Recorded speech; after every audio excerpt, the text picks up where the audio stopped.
Hello, friends. Let's start with a question. Have you ever felt drained by someone in your life? Maybe it's a colleague who constantly criticizes your efforts, a friend who manipulates your feelings, or even a family member whose words leave wounds. These people are called toxic, and unfortunately, almost everyone encounters them at some point. It could be a boss who puts you in awkward situations, a neighbor whose complaints drive you up the wall, or a friend who always demands more than they give. But what if I told you that an ancient philosophy, Stoicism, crafted by brilliant minds like Marcus Aurelius, the emperor and philosopher Seneca, the master of words, and Epictetus, a former slave who became a teacher, could be a shield? Stoicism teaches us not just to survive, but to thrive, even surrounded by such individuals.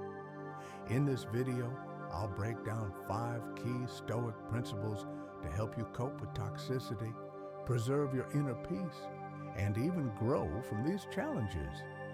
We'll dive deep into each principle with real-life examples from my own experiences and others, and I'll give you multiple practical tips for each. If this topic resonates with you, hit the like button, subscribe, share it with those who might need it, and let's begin this journey into Stoic wisdom. Part 1. Accepting the inevitable. The first Stoic principle is accepting the inevitable. Marcus Aurelius, who ruled the Roman Empire amidst wars and plagues, left us with this thought: you have power over your mind, not over events. This is the foundation of Stoic philosophy. We cannot control other people, their words, or their actions, but we have full command over our reactions. Toxic people are external factors like the weather or traffic. You can't make a colleague stop gossiping, but you can choose how to respond. Let's explore some examples. First case. In 2020, I worked on a team where a colleague kept stealing my ideas and passing them off as his own. I was furious and wanted to argue, but then I remembered Stoicism. I decided to focus on my work, improve my skills, and soon earned a promotion for other projects. Second example. A friend of mine, a teacher, dealt with a parent who accused her of being unfair. Instead of defending herself, she simply nodded and said, "I understand your concern," then shifted her focus back to her lessons. Over time, the parent calmed down. Now, let's move to tips. Tip 1. Practice morning meditation for 5 to 10 minutes. Sit, close your eyes, and repeat, "I control only myself." This prepares you for the day. Tip 2. Keep a Stoic journal. Every evening, write down a moment when a toxic person threw you off balance and how you handled it. For instance, today, my neighbor yelled, but I walked away and read a book. Tip 3. Use the external observer technique. Imagine you're watching the situation from the outside, like an audience member in a theater. This distances you from your emotions. Part 2. Setting boundaries. The second principle is setting boundaries. Seneca, who lived in Rome surrounded by intrigue, advised avoiding excessive interaction with those who harm your inner peace. Toxic people often overstep. Endless calls, unsolicited advice, or criticism. But you can say, "Stop." Let's look at real examples. First case. I had a friend who called me every evening to complain about her life. It drained me, and I felt guilty if I didn't answer. So I set a rule to respond only once a week. She was upset at first, but after a month, our conversations became shorter and more meaningful. Another case. A friend of mine, a manager, struggled with a boss who demanded work on weekends. He politely said, "I value my job, but my weekends are for family." And the boss backed off, seeing his confidence. Tips. Tip 1. Learn to say no without explanations. If a relative criticizes your choices, just say, "Thank you, but I've decided otherwise." Tip 2. Create quiet hours. Turn off your phone for 1 to 2 hours daily and focus on yourself. Read, walk, or exercise. This shows you respect your time. Tip 3. Use a buffer. If a toxic person pushes, say, "I'll think about it and get back to you," giving you control. Part 3. Turning it into strength. The third principle is turning it into strength. Epictetus, a former slave, taught that difficulties are opportunities for growth. Toxic people can be your teachers if you reframe them. First example, my former boss constantly humiliated me during meetings, calling my ideas childish. Instead of quitting, I started noting his criticism. It turned out he pointed out weaknesses in my planning, which I fixed. And within a year, I became a lead specialist.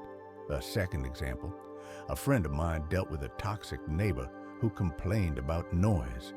Instead of arguing, she documented her routine and proved everything was fine, which taught her to be more organized. Tips. Tip 1. After every encounter, ask, "What can I improve?" If criticized, check if there's any truth to it. Tip 2. Find allies. Connect with friends or colleagues who support you. It balances toxic influence. Tip 3. Create a growth plan. After a conflict, write down 3 steps to improve and follow through. Part 4. Preserving inner calm. The fourth principle is preserving inner calm. Stoics saw the mind as a fortress that cannot be breached. Toxic people want to unsettle you, but you can rise above it. First example, last year I argued with a neighbor who blamed me for noise.